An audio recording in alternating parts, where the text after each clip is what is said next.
when I was in medical school, the way we remembered the functions of the reptilian and limbic brains were the 4 Fs: feeding, fighting, fleeing, and procreation. And it's based on a very fundamentally wrong premise in medicine.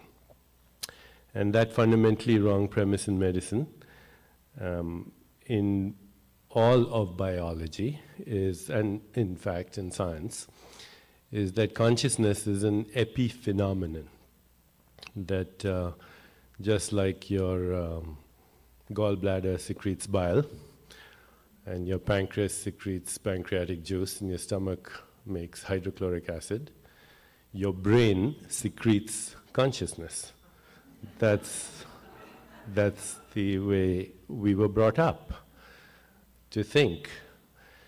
Now, it's really magnificent, the work that Marilyn is doing and others are doing at the Institute of Noetic Sciences, because what they're trying to accomplish is a very formidable task, trying to so radically change the worldview that consciousness is not an epiphenomenon, that consciousness is the phenomenon, and everything else is the epiphenomenon. Consciousness differentiates into perception, which is what we perceive out there, which incidentally is a very fascinating subject in itself.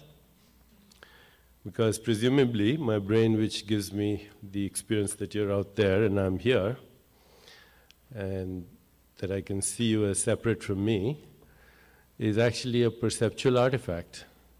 The more you study perception, the more confusing it gets.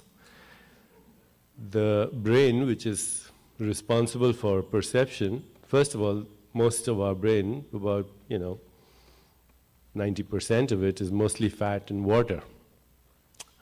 A little bit, about 6-7%, is a few minerals you could buy in a hardware store for less than $5. Moreover, the brain is encased in this skull, and therefore it has no direct experience of the world. Your brain, with which you presumably see the world and hear the world, has no direct experience of the world. Your brain responds to things like pH, to things like chemicals, hormones, to body temperature, all of which ultimately translates into a binary code of photons across cell membranes. How that creates the experience of an external world, actually the more people study it, the more confusing it gets. Sir Arthur Eddington, one of the greatest scientists of the last century, said something unknown is doing we don't know what. That's the best we can say about perception.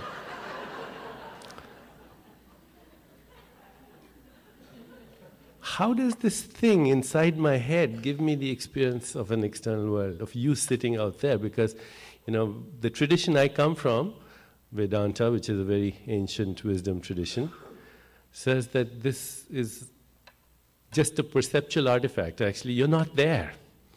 You're in me, and I'm in you. And the place where you're in me and I'm in you is the same place, and it's not a place, because it has no location in space-time. So where I manufacture you, you manufacture me, and we all together manufacture the whole universe. And that place is consciousness.